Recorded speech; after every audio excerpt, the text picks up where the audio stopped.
2장 2절부터 4절 말씀이 되겠습니다. 우리 같이 읽을게요. 그 여자가 잉태하여 아들을 낳아 제가 읽어드릴게요. 네. 그 여자가 ing태하여 아들을 낳아 그 준수함을 보고 그를 석 달을 숨겼더니 더 숨길 수 없이 되매 그를 위하여 갈 상자를 가져다가 역청과 나무실을 칠하고 아이를 거기 담아 하숫과 갈대에 세우고 두고 그 누이가 어떻게 되는 것을 알려고 멀리 섰더니 아멘. 우리 찬양하겠습니다. 예수님 따라 여기 박수하면서 찬양해요.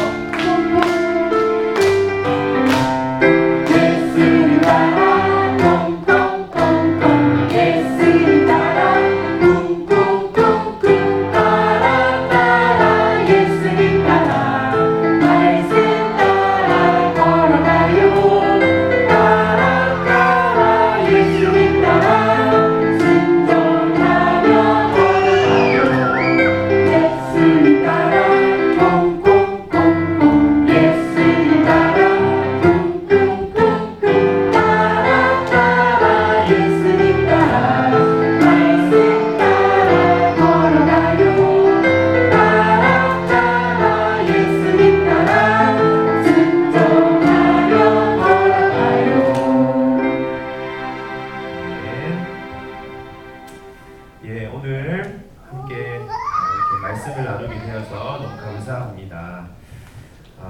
네, 오늘 이제 그 모세가 관련된 말씀으로 같이 좀 나누도록 그렇게 할게요. 자, 우리 영화부 친구들 안녕하세요. 안녕하세요. 안녕, 아니야. 한이가 반장인 것 같아요. 그래요. 오늘 이렇게 또 만나 뵙게 돼서 너무 반갑습니다. 자, 우리 영화부 친구들, 자, 친구들 이게 뭐예요? 이게 뭐예요? 햇님이죠? 자, 햇님 예뻐요? 우리 친구들 밤에 코 자고 나서요, 아침에 잠에서 일어나면 하늘 높이 누가 나와 있죠? 햇님이 있죠. 야, 환희야, 너 빨리 어린이집 가야지 하면서 햇님이 우리한테 어떻게 해요? 안녕하죠? 우리 한번 서로 안녕 인사할게요. 안녕. 그래요. 자, 우리 햇님이 떠서요, 낮에 이렇게 우리한테 안녕 하는데 햇님은요 계속 있지 않고요, 저녁이 되면 햇님이 저기 산 뒤로 쏙 하고 숨어요. 그쵸? 예, 햇님이 이렇게 있다가 산 뒤로 쇽 하고 이렇게 숨으면 그때부터는요 하늘이 깜깜해져서 밤이 돼요. 밤. 그래서 우리 친구들 그때는 이제 밖에 놀러도 못 나가고요, 그리고 밤이 되면 무서운 동물들도 하면서 우리 친구들한테 하고서 이렇게 무섭게 할 수도 있어요. 목사님은 밤이 되면요, 목사님도 옛날에 밤이 되면 이렇게 무서울 때가 있었는데요, 어떨 때는 밤에 하늘에서 반짝 하더니 하면서 비가 막 내리면요 너무너무 무서울 때가 있습니다. 자, 목사님이 정말 무서워하는 동물이 있는데요. 자, 목사님이 진짜 무서워하는 동물. 자, 잘 보세요. 이 진짜 무서워요. 호랑이보다 더 무서워요. 사자보다 더 무서워요.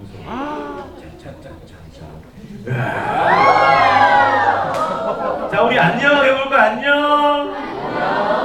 반가워 얘들아. 나 착한 녀석이야. 자, 공룡인데 우리 악어라고 합시다. 자, 우리 이 악어 친구는요 입이 커요. 보세요. 입이 크죠? 근데 이 악어는요 이빨도 아야 너무너무 아파요. 그치 한이야. 그래서 이 친구들은요, 어떤 악어는 큰 코끼리도 잡아먹는 악어가 있대요. 그래서 목사님은 이 악어가 무서운데요, 우리 친구들 모세라고 하는 악어가 있었는데요, 이 모세가 어느 날 무서워서 지금 물에 큰일 났네.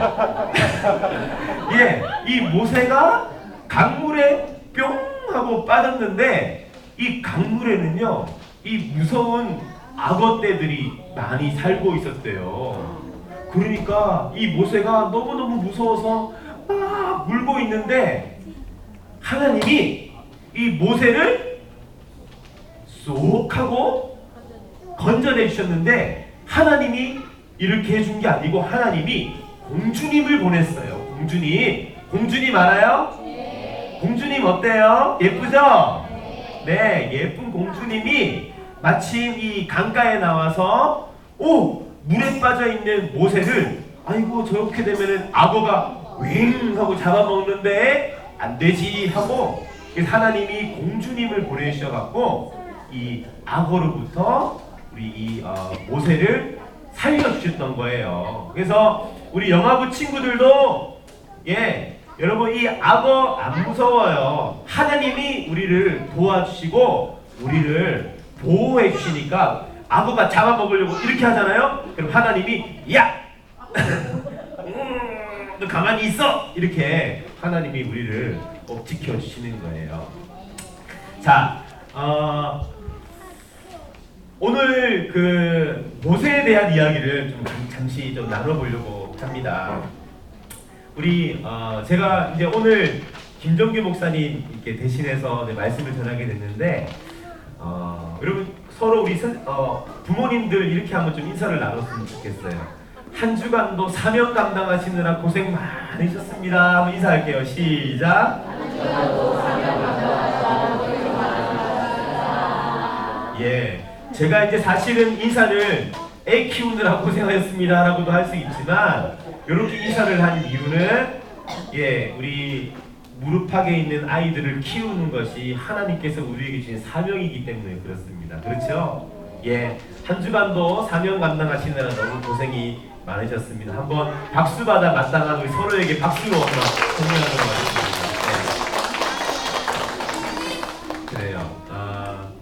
여러분 요즘에 참 살기 힘들다라고 하는 이야기들이 많죠. 근데 이 살기 힘든다는 얘기는요, 경제가 어려워서라고 하기보다는, 사실 우리가 이제 뉴스를 보면 참 요즘은 정상적인 그 정서와 어떤 사고를 가지고 참 이렇게 평안한 가운데 살아간다는 게 참 어려운 시대를 살아가는 것 같아요. 그래서 요즘은 참 이렇게 뉴스를 보는 것조차 참 마음이 힘들 때가 있습니다. 우리 엄마 아빠 여러분, 저는 제가 중학교 3학년 때 제 여동생이 교통사고를 나서 하늘나라에 먼저 갔어요. 그래서 저는 이제 그때부터 좀 어떤 마음이 들었는가 하면, 이렇게 길을 걸어가다가도 언제 어떻게 차가 나를 덮칠지 몰라, 이런 생각이 어렸을 때부터 있었어요. 그러다 보니까 차가 이렇게 지나가면 제가 지금 덮치면 나는 왼쪽으로 피해야지, 어떤 이런 아무도 하지 않는 생각들을 저는 이제 하면서 자랐던 기억이 있습니다. 그런데 요즘 뉴스를 보면은요, 24년 전 제 동생이 교통사고를 나서 하늘나라에 먼저 간 그때보다 오늘날이 훨씬 더 위험한 시대인 것 같아요. 우리 아이들이 이제 자라서 청소년이 되고 어른이 되는 그 미래는 더욱더 위험한 그런 시대일 것 같고요. 더 이상 우리 아이들이 이렇게 안전하지 않은 그런 상황 가운데 있는 것 같아요. 여러분 한번 생각해 보세요. 여러분 지금 다들 우리 아이들 젖 먹이시는 분도 계시고, 이유식하고 또 이렇게 금지옥역 키우고 있지 않습니까? 그렇죠? 그런데 이렇게 사랑으로 정말 모든 것을 쏟아가지고 키운 아이들이 나중에 아이들이 커서 불의의 사고로 정말 하늘나라에 먼저 갈 수도 있고, 요즘에 한참 너무 우리의 마음을 힘들게 하는 묻지마 살인의 그런 대상자가 될 수도 있는 거고, 또 요즘에 신천지 같은 가족을 이렇게 아예 배척하는 그런 이단에 빠질 가능성도 없지 않고요.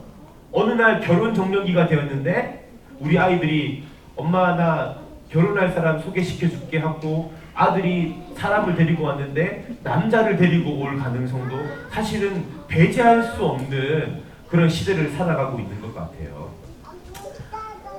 여러분, 아무리 생각해도 우리 아이들의 현재와 미래는 사실 참 불안하고 안전하지 못한 것 같습니다. 여러분, 우리가 부모인데요, 아무리 이 아이들을 따라다니면서 보호하고 또 이 아이들을 잘 교육한다 한들 참 우리에게는 한계가 있는 것 같아요. 여러분, 과연 이와 같은 시대 속에서 우리 아이들의 안전과 또 평안함을 지켜줄 수 있는 방법이 어디에 있을까요? 참 그렇죠. 오늘 우리가 함께 읽은 성경 말씀을 보면 참 내 눈에 넣어도 아프지 않을 그런 사랑하는 아이, 이 모세를 지키고 싶지만 지킬 능력이 없어서 큰 눈물 가운데 있는 한 어머니가 등장하고 있습니다. 바로 요게벳이라고 하는 여자인데요. 하루는 이집트의 왕이 이렇게 명령했어요. 남자아이가 태어나면 무조건 나일강에 던져서 죽여라 라고 말을 합니다. 전후사적을 보면은요, 이스라엘 사람들이 너무 인구가 늘어나고 세력이 커지다 보니까 이 남자들이 많아지는 것에 대해서 이 바로 왕이 위협감을 느꼈던 것 같아요. 그래서 남자아이가 나면 전부 다 나일강, 악어가 득질거리는 그 나일강에 던져야만 했던 거죠.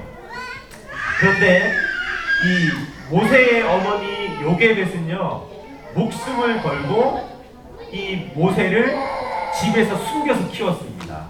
얼마 동안요? 100일이 될 때까지. 100일이 될 때까지. 여러분, 100일이 되면 남자아이들은 울음소리도 굉장히 커지잖아요. 그렇죠? 그래서 이제 이 요게벳이 더 이상 숨길 수가 없어서 고민하고 눈물 흘리다가 이 요게벳이 그때는 이제 확신하게 되는 게 있어요. 더 이상 내가 이 아이의 안전을 책임질 수 없구나. 내가 이 아이를 마음에 내 품에 품는다 한들 내 품이 아이에게 안전하지 않구나 하는 것을 이 요게벳이 깨닫게 됩니다. 그래서 이 요게벳은요, 내 품이 아닌 하나님의 품이 가장 안전하다라고 하는 믿음의 고백을 하게 돼요. 그래서 이 요게벳은요, 갈대로 상자를 만들었어요. 그리고 거기에 방수가 잘 될 수 있도록 엽청과 나무진을 꼼꼼하게 칠합니다. 왜냐하면 거기에 아이를 담아 물에 떠내려 보내기 위함이었죠. 여러분, 내 사랑하는 아이를 갈대 상자에 담아서 나일강에 띄워 보내는 일이니까 어머니가 얼마나 꼼꼼하게 방수 처리를 했을까요? 여러분, 통상적으로요, 나일강에 갈대 상자에 아이를 담아서 띄워 보내면 결과는 세 가지 중에 하나입니다. 첫 번째, 가장 큰 가능성은 나일강에 살고 있는 악어들에게 밥이 되는 거예요.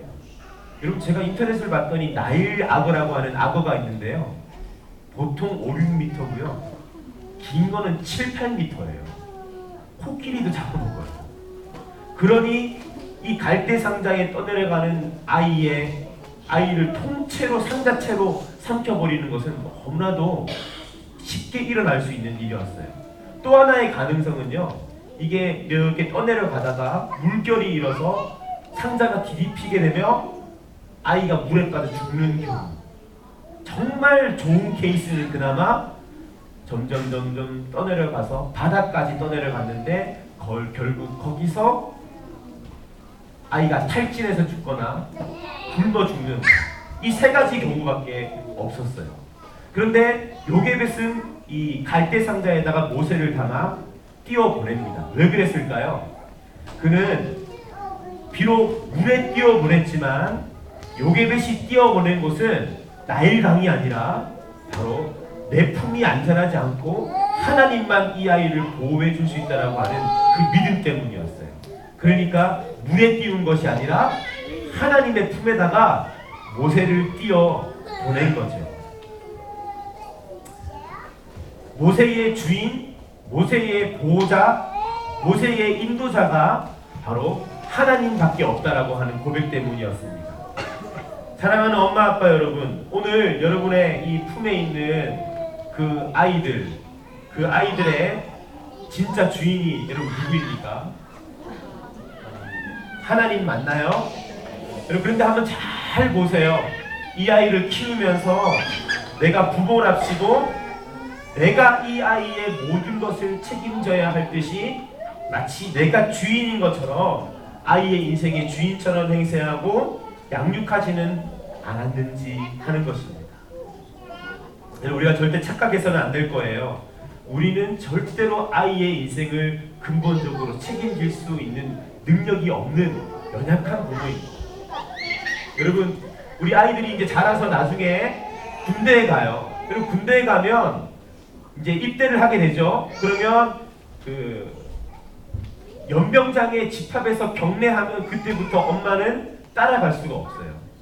걱정이 된다고 해서 내부관까지 따라가서 빨래해주고 밥해주고, 여러분 우리가 그렇게 할 수 있나요? 우리는 그렇게 할 수 없어요. 여러분, 이단과 동성애, 이슬람 이런 불의의 사고와 위험으로부터 우리 아이들을 근본적으로 지켜줄 수 있는 능력이 우리에게는 없는 겁니다. 오직 아이의 주인이 되시는, 인도자 되시고 보호자 되시는 하나님만이 오늘 우리의 이 아이의 정말 보호자가 될 수 있는 거예요. 이런 의미에서 제일 훌륭한 부모는 바로 하나님이 이 아이의 실질적인 보호자이시고 주인 되심을 고백하는 부모가 가장 뛰어난 부모인 줄로 믿습니다. 가장 아이를 잘 키울 수 있는 방법은요, 하나님의 교육 철학이 무엇인지 잘 이해하고 또 그 말씀으로 아이를 키우는 부모가 가장 훌륭한 부모입니다. 여러분, 오늘 우리가 다시 한번 이렇게 고백하고 확신할 수 있으면 좋겠어요. 이 아이가 가장 안전할 때는 내 품에 있을 때가 아니라 하나님의 품에 안겨 있을 때다 라고 이렇게 고백할 수 있기를 바랍니다. 제가 예전에 전도사로 사역할 때 한 집사님께서 이렇게 말씀하시는 거예요. 학원도 보내야 되고 방과후도 해야 되고 이것도 해야 되고 선행학습도 해야 되고 막 그러는 거예요. 그래서 제가 그렇게 애 키우는 게 힘들어요 그랬더니, 제가 그때는 아이가 하나밖에 없었거든요. 그 집사님이 그러더라고요. 목사님도 나중에 나처럼 돼보세요. 자기처럼 할 수밖에 없다라는 거죠. 제가 그때 이런 마음을 먹었어요. 나는 좀 다르고 싶다. 그런 마음 있지 않습니까? 여러분, 세상이 막 쫓아간다고 해서 내가 못 쫓아갈 때 여러분 그것 때문에 너무 마음에 실망하거나 낭망하지 마세요. 이 아이의 주인은 누구입니까? 하나님이십니다. 우리가 제일 불안해야 할 때는 하나님의 뜻대로 키우지 못할 때가 가장 불안해야 할 때인 줄로 믿습니다. 간절히 바라는 것은 우리 아이들의 가장 좋은 안전지대인 하나님의 품에서 믿음으로 이 아이들을 양육할 수 있는 우리 모든 엄마 아빠들이 다 될 수 있기를 우리 예수님의 이름으로 축복합니다. 네, 이와 같은 마음으로 우리 아이들 축복하도록 하겠습니다. 축복송 우리 같이 찬양하도록 하겠습니다.